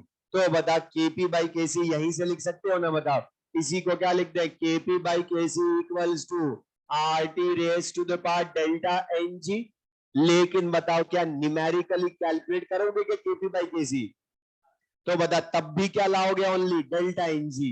लेकिन बस अब डायरेक्ट नेगेटिव पॉजिटिव चेक करे बिना क्या चेक करोगे कि जिसके लिए बताओ delta N G positive value maximum होगी, पॉजिटिव वैल्यू मैक्सिमम होगी, बता उसी का केपी बाई केसी ज्यादा आएगा ना। बता प्लस पावर जितनी ज्यादा होगी उतना आर टी की पावर प्लस में ज्यादा होगी, तो केपी बाई केसी बड़ा होता जाएगा। लेकिन बता डेल्टा एन जी नेगेटिव में ज्यादा हुई तो वो तो अपॉन में चला गया, फिर 1 प्लस पावर करने में, जैसे मान लो -2 है तो बताओ उसको -2 लिखोगे तो 1/RT² करोगे ना, और RT² से डिवाइड करोगे तो वो तो और छोटी हो जाएगी ना वैल्यू। तो बता तब भी क्या चेक करना है कि डेल्टा एन जी मैक्सिमम किसका है, और मैक्सिमम का मतलब विद साइन, पॉजिटिव वैल्यू जिसकी मैक्सिमम उसका केपी बाई केसी मैक्सिमम, लेकिन जिसकी delta N G value negative में मैक्सिमम उसके लिए मिनिमम होगी। या थर्ड एक और क्वेश्चन, वो हमसे लॉग की फॉर्म में भी पूछता है, तो बता इसी को लॉग में बदल लो ना, और वो सबसे ज्यादा लॉग केपी बाई केसी ही पूछता है। तो बता लॉग केपी बाई केसी लाना हो तो दोनों साइड्स का लॉग ले लोगे ना, तो लिख भी लेना ये। तो बता log KP by KC equals to log R T raise to the power delta n G बोलोगे, और मतलब log में जो पावर होती है सबको पता है, log के आगे लिख देते हो तो delta N G log R T equals to log K P by K C बोलोगे, या मतलब इसको लेफ्ट साइड में ले आओ तो ये माइनस का हो जाएगा, तो क्या हो जाएगा log K P by K C minus delta N G log R T equals to 0 बोल दोगे, बोलो तो बता log K P by K C minus delta N G log R T equals to 0। और ये इक्वेशन अगर तुमने direct याद रख ली तो लॉग वाले क्वेश्चन जब होंगे तो तुम्हारा टाइम बचेगा। अब जैसे मैं क्वेश्चन ही बोल रहा हूं, फिर से क्यों बोल रहा हूं, क्योंकि वो क्वेश्चन में कई बार जैसे मैं क्वेश्चन ही बोल दूं, लिखने की जरूरत नहीं, बस डायरेक्ट बताना कैसे करना है।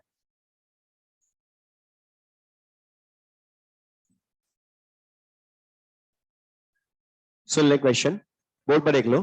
वो तुम्हें बोलेगा 4 रिएक्शंस लिख देगा ऑप्शंस में, अब पूछेगा इन चारों में से कौन सी रिएक्शन के लिए log kp by K C plus 2 log R T equals to 0 is correct.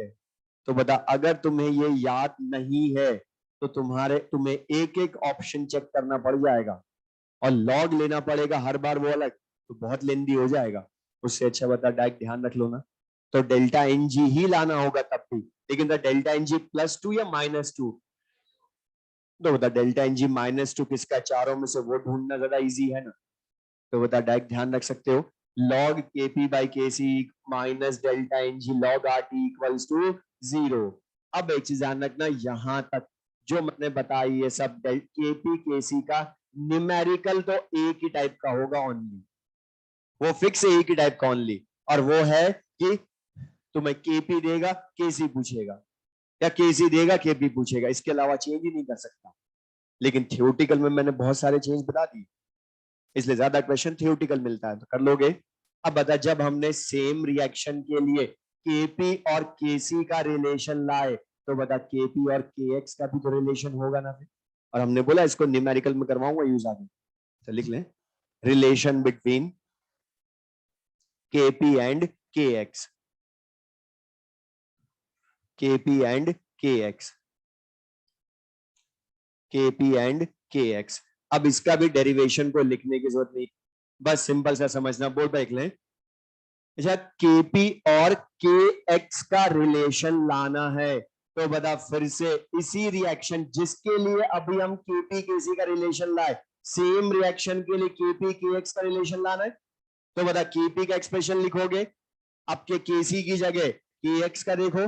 अच्छा, के एक्स का रिलेशन क्या होता है, mole fraction of products upon mole fraction of reactants होता है, raise to the power of their stoichiometric coefficient, यही बोलते हो।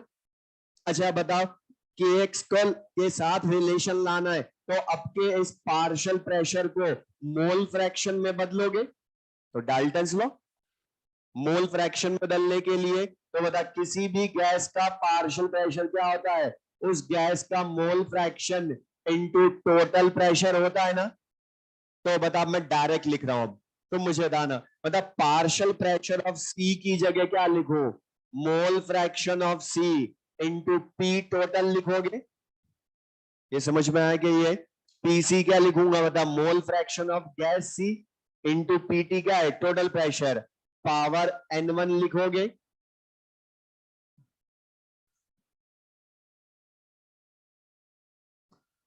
ये लिखोगे। इसी तरह से पार्शियल प्रेशर ऑफ डी क्या होगा, mole fraction of D power n2 upon mole fraction of A into PT power m1 mole fraction of B into PT power m2 लिखोगे। अच्छा बता, फिर से ब्रेक करूं आपके, तो बता अब के क्या आएगा यहां, mole fraction of C power n1 mole fraction of D power n2 upon mole fraction of power m1 mole fraction of B power m2, K x आएगा, लेकिन बता आर टी आएगा पीटी आएगा, आएगा वही n1 plus n2 minus m1 plus m2, तो तुम ही बता दो रिलेशन क्या होगा, KP equals to KX into PT, मतलब P total raise to the power delta NG।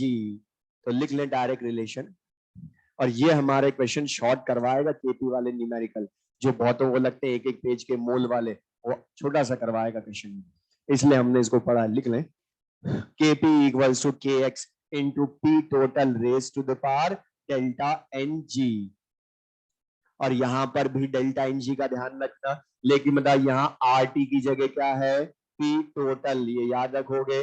अच्छा बता, जब तुम KP KC का रिलेशन ले आए, KP KX का रिलेशन ले आए, तो बता इस KC और KX का भी तो होगा।